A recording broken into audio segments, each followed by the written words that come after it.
guys, welcome to LOLTreeNA HIGHjinx. My name is Jeff. A little bit of a different look right here. The set is actually under construction. We're about to finally get to our season finale, which will air this coming Tuesday, Steiner Math. It'll be a good one. But this right here is just a little added content for you guys that have been rocking with us, all 30-something strong. We appreciate it. It's been a journey. It's been fun. Once again, this isn't about making millions by any means. This is about three guys. One of I've known since I was, 14 years old, in backyard wrestling promotion and everything till now. And then the first person I met from doing this channel that I had not met prior in Lucha, and it's been a good time, man. It's been a good time. We've been building some camaraderie there, and who knows, maybe we'll get to do a live in person episode next season. But that's what I want to get to before I throw you into the hijinks that is this episode. This is literally some time traveling as far as some first 420s, and when we do those first 420s, guys, if you watch the 420 episode, it's it's not practiced. It's not pre-written. No one's ever accused us of that. But you get them raw first 420, so we'll get to time travel there a little bit. We also got some cool music videos that Johnny provided us with based on a couple episodes, and we'll also revisit a few things that if you aren't an avid watcher, you could go back and watch the full episode about, one being the two Dusty movies, Where's Waldo baby AJ version, amongst a couple other things. So hope you guys enjoy this. Once again, thank you. And the season 2 will be bigger, fatter, doper than this one. Stick with us. We're up in our audio, up in our visual, and we got some cool things planned. All right, guys, enjoy.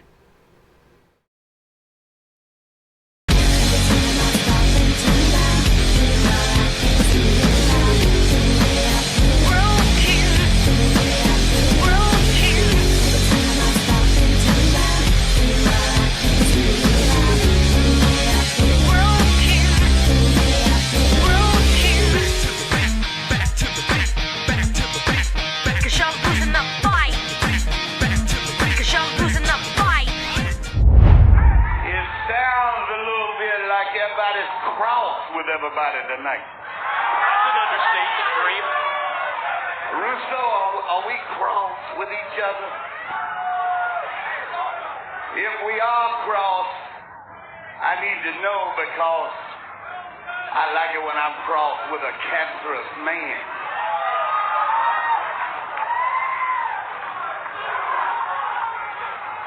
About 35 years ago, I drove up at a building just like this. When I looked outside, there was a marquee there. And that marquee said, Pro Wrestling at 8 p.m. It did not say that there was going to be a midget beaten off in a trash can at 8 p.m.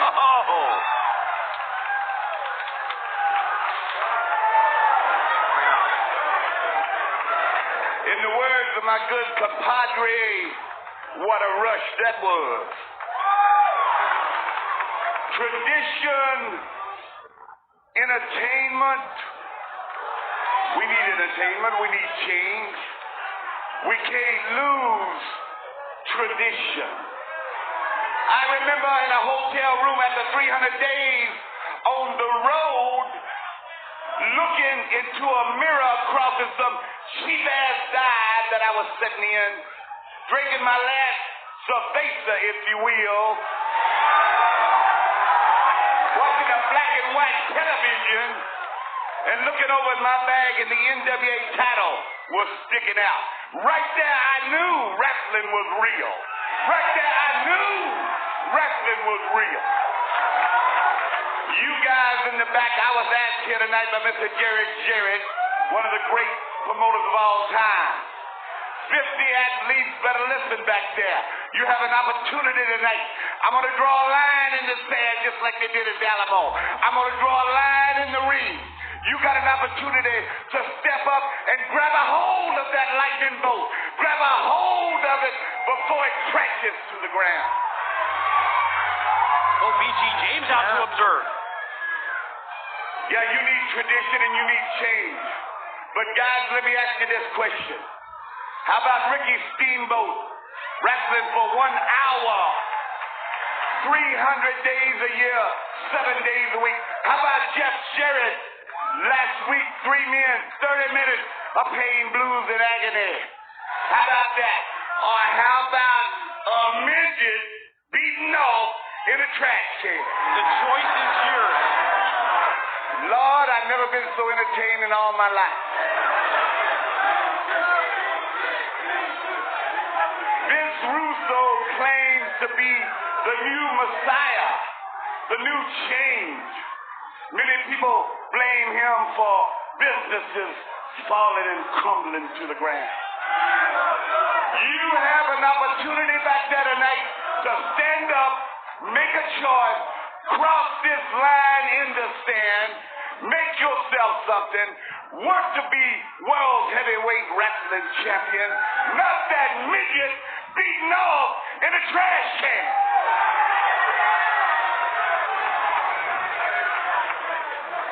So I just about summed it all up. You got a choice to make. You guys got a choice. You guys on Monday got a choice. You guys in the industry got a choice. Everybody's got a choice to grab tradition and make it something new, something real, something right. Wrestling is real. It says pro wrestling on the marquee. It does not say a midget beaten off in the trash can. So it's time we sing some old songs for some new people. The road goes on forever, the party never ends. So I'm going to get in my old pickup truck, head my big old fat ass back down to Georgia. No, wait a minute. I ain't going to do that.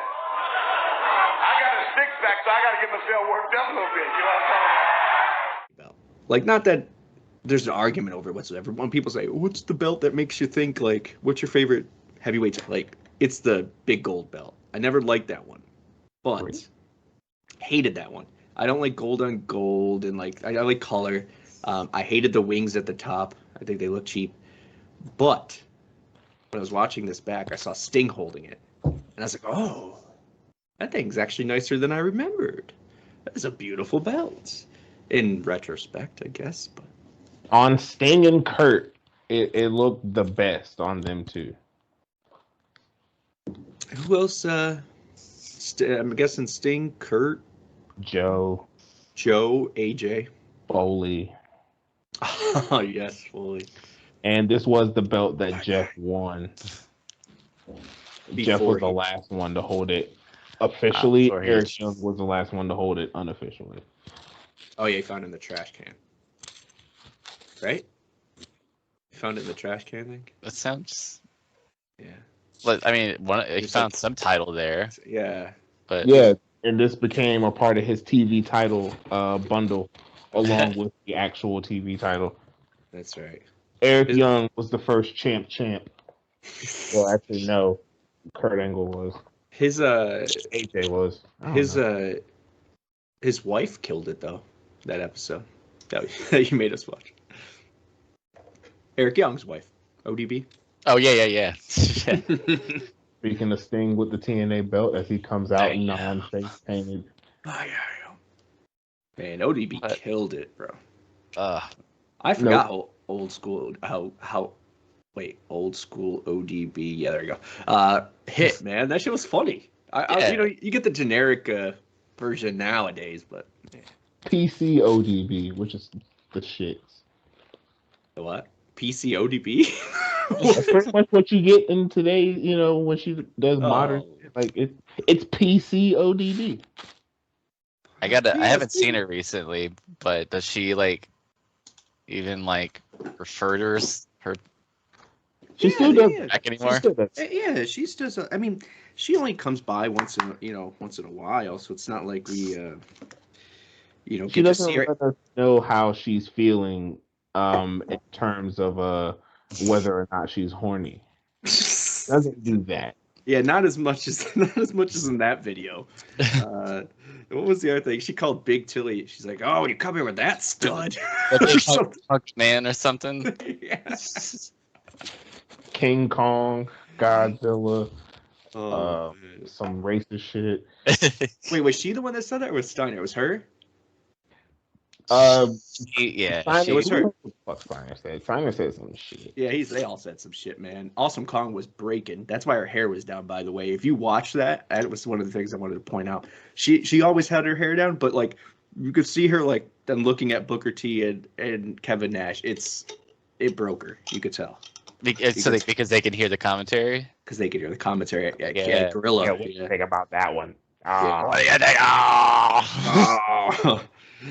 He said, "Oh my god, I forgot what the fuck he said. That just made me weak." I was like, "Oh, this is kind of annoying." At first, I don't remember it being this annoying. And then he said something. I was like, "Yeah, never mind. I'll just shut the fuck up now." Like, it was just such comedy gold. Because I'm Black Snow. I'm Black Snow. He's talking about the shoulder.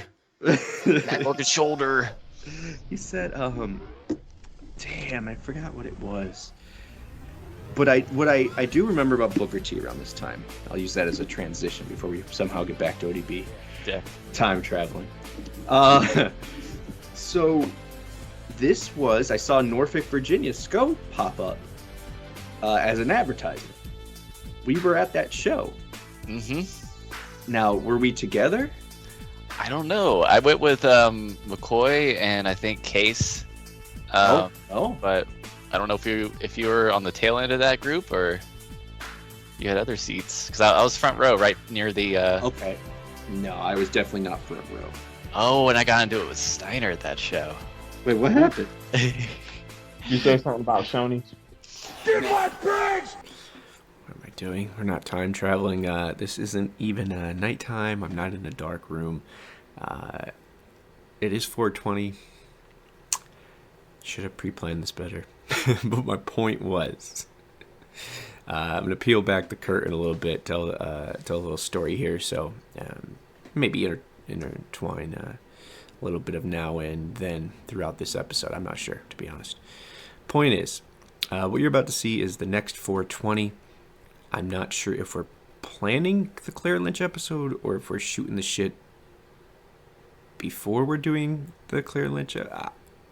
Your guess is as good as mine.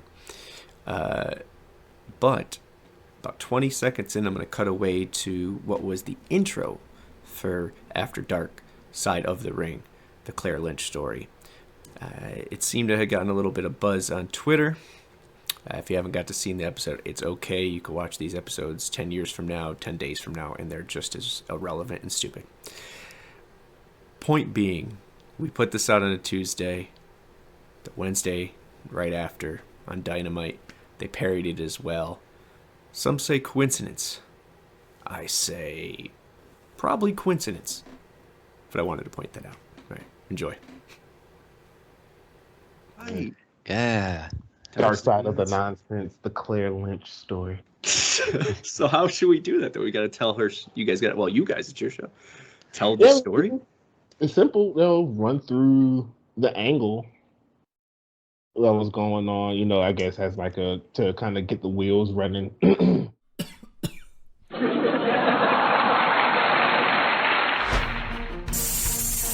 In 2012, Impact Wrestling introduced its loyal audience to what some have called the Drizzling Shits. And she was on crack! A storyline so ingrained in our memory that a decade later we dig deep into what went wrong. Janice, so Dixie's fucking that AJ boy? An affair that could have rocked the wrestling world. And the scandal that put a halt on what could have been. Oh yes, I saw your daughter screwing that AJ. And she was on crack! Cheating, drugs, lies, baby AJ. This is the After Dark Side of the Ring, the Claire Lynch story.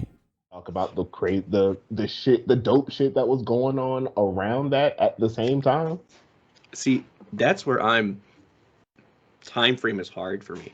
Aces and Eights was kicking off. No one got unmasked. That okay. See, I saw that on that link you had sent me to kind of freshen me up, and it said something about Aces and Eights and Natalia farting. Yeah. And I was like, oh, that is in the same time frame. Okay, cool. Yeah. Daniel Bryan's 18-second match against Sheamus. Fucking was that the first or second Bound for Glory series? This is the second because the first one was in 2011. This happened in 2012. Oh yeah, because of not Bullet Club, Aces and Eights. So this is we're also in the middle of the Jeff Hardy redemption story. Yes, so he's about to beat Aries for the title, or already has. Okay, and then Bully beats him. The thing. Oh yeah, here's what I didn't remember, and I Scout's honor. Until I read that article, I did not know Claire Lynch was a crackhead. It said, I guess AJ's a crackhead. And I was like, what the fuck is going on in this article? It's not funny. And then oh shit, she was an addict. He was like, she only brought it up, I think, that one episode. Jobs calling. It only came up that one time. But how many episodes was she on? I feel like she quit like 3 in or some shit. I feel like she was only there. I don't know how they did their tapings at the time, like how many in a row. This wasn't live? Okay, maybe it was. I don't know. Or the alternating, like the live tape. Right. So she may have been there, like, just for one of the live and then tape, like, alternating, and then between that's it. her real job and this job. Right, like, between shifts. But, like, yeah, I think she was only on for 2 or 3 actual episodes, and then... Yeah, I was going to say, man, because for something, look, obviously, when Vince Russo says it, it just sounds like, yeah, I remember that, but is it a good remembrance? With David Arquette, that kind of stuff, like, oh, you still talk about it. That's true. But we still talk about, Victory Road 88. So, but this is one thing that happened 3 weeks of television in 2012, and we're talking about it 10 years later. I mean, that's crazy. For some reason, I thought this was a long, and I don't know why. My perception of time is horrible anyways, but. I could have swore this took place over 3 months. Yeah.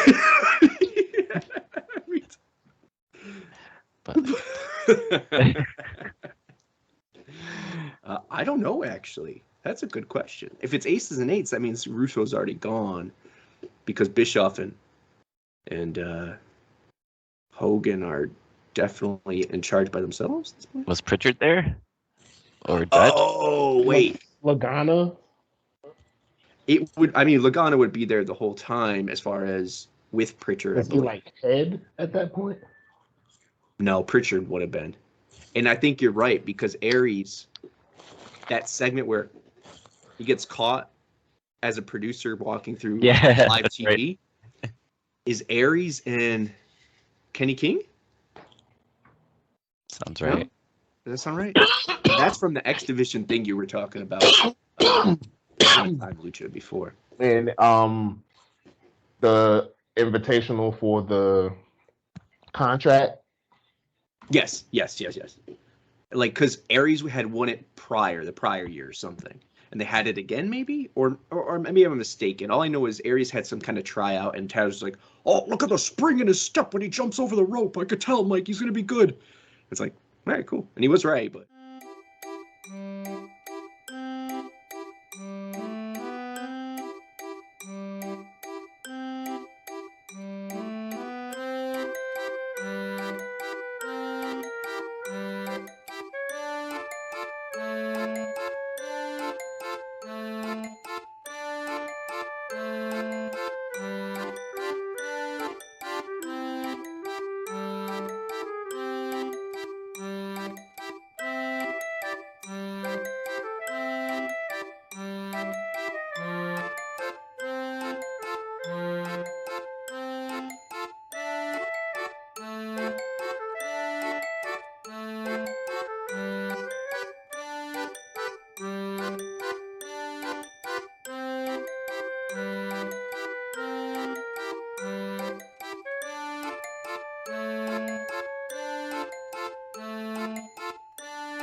then I started realizing it's you take away the well, a lot of things, but the funding for schooling, teachers care less, more work on their shoulders. You take away funding for music class and arts and all that different stuff. What the fuck did these kids learn from YouTube?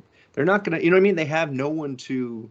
They didn't grow up learning an instrument or grow up learning whatever. They realize they can mumble some shit and put it on YouTube and make millions. And why not? Because it's not their fault they're lazy. It's like Booker T said in 2000. Don't hate the player. Hate the game. Yes, that has never been more relevant. Right. It's never been more. But yes, I dig the pairing of Edge and Damian Priest. And I heard Murphy's girlfriend, whatever. Yeah. Rhea Ripley is going to be part of it too, or something, or I don't know. I'm here for it. Yeah, I'm here forever. That'd be cool. Yeah, I dig the vibe. They're all the same height, pretty much. Like it look like a good. You know what I mean? It's not like sometimes when you have like the chick of the group and she's like 5'2", and everyone else is like 8 foot, and she's like, "Come on, guys!" It's like. Eh. Meanwhile, you got Rhea Ripley, who's probably fucking shoulder to shoulder with Edge. Right. So I dig that silhouette, I guess is what I'm getting at. I aesthetic of that. That's dope. Yo, so in doing my extensive research for this wonderful moment in sports history, this state of the art innovative tournament, 2006-2007 was fucking wild. Lawless jungle, my man. I'm glad we're veering off to start, because dude, I didn't write it down because like, no, let's stick to topic. Because when I edit this shit, I'm like, they need to stick to topic. Right? But there was some clip right after you gave me the timestamp for the homework that I did.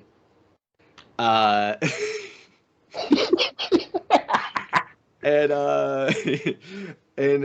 it played like just as I must have like told my daughter something, I don't know. And I came back and it was, oh my God, it was something so ludicrous that I was like, what? It was like Chrissy every time. It was like, we'll be back with a story on James Mitchell and Abyss you won't believe, and it's like him beating him with a stick. Yeah. Fucking Christ! It was bloody. It was dark.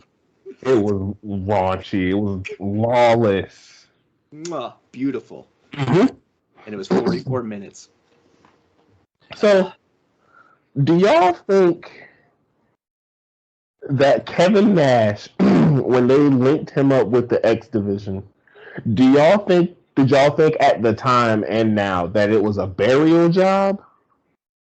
Or did y'all see the vision of what was trying to happen and y'all were on par? Because for one, I kind of was at the time, I was on the side of this kind of a burial job, because it's like it's big ass Kevin Nash just shitting on all the X Division, with the exception of Alex Shelley. Because he was from Detroit. Yeah, right. Well, like, what'd y'all think on that shit? I mean, well, first. I mean, I'm thinking, I don't know if I really had an opinion up front. Like, I guess when you go back and think of it, surely like it would look like a demotion. But then again, he's still getting TV time, and he serves as a voice, perhaps. Are you talking about Nash's side? I'm on Nash's side. There seems to be like a fricas going on. Fricas? Is there a fricas going on around here? Vince Russo, I forgot about you. We got Sex. We got the X Division. We got the old school. We got a fricas. I need a program sometime to keep up with all the people that are going on here. As me as head capillary for Mr. Jared, he asked me to speak on this, about this new NWA generation. We talk about sons of famous daddies.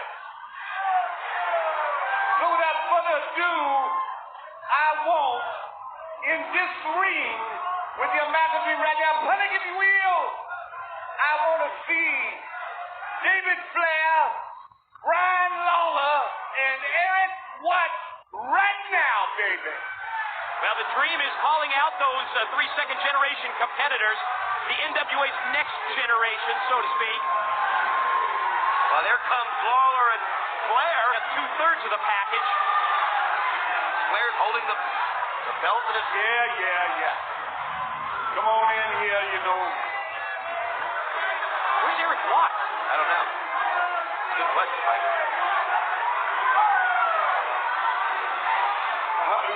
Y'all just stand pat here. Eric Watts. You know what? I think Eric Watts got his hands full, if you will, with one Jeff Jarrett. Certainly So let me that tell you way something, tonight. Eric Watts.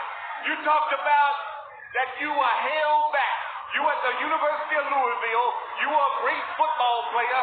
In 20 months or 20 weeks, you became Rookie of the Year, and then Jeff Jarrett nosed you out of the plate of food. Well, all three of you guys ate from the same plate. The bottom line is, Jeff Jarrett ate all his food and took the dessert, and he's not to blame for this situation. He's not to blame for you guys not achieving. Not achieving. Remember this. Not achieving. I'll get to you just 1 minute. Let me start with you. You come out here wearing something that was around my waist, something Jack Briscoe wore, something Dory Funk wore, something Ricky Steamboat wore, something that your daddy wore. You don't deserve to even be carrying this out here. A matter of fact, on the interview the other day, I called your daddy an asshole. Whoa! Woo!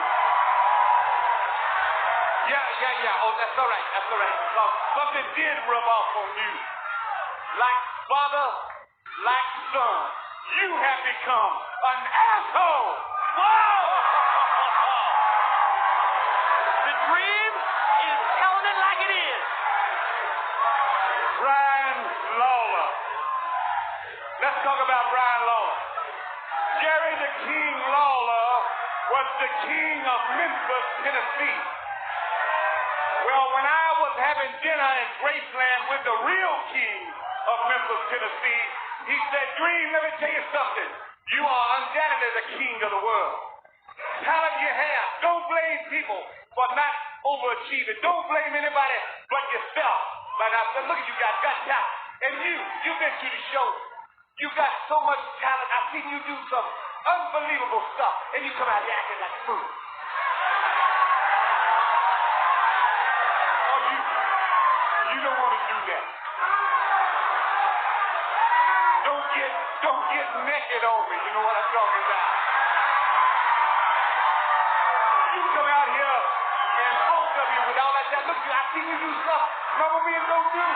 There's guys that people don't do, you do. And let me tell you something else about you. The bottom line is, you could be a king.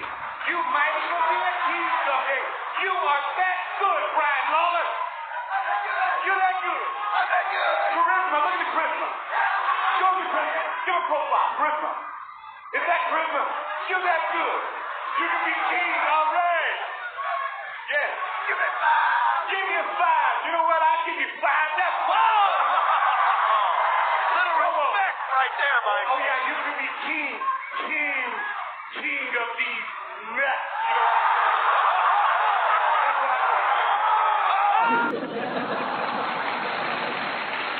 You want to kiss that?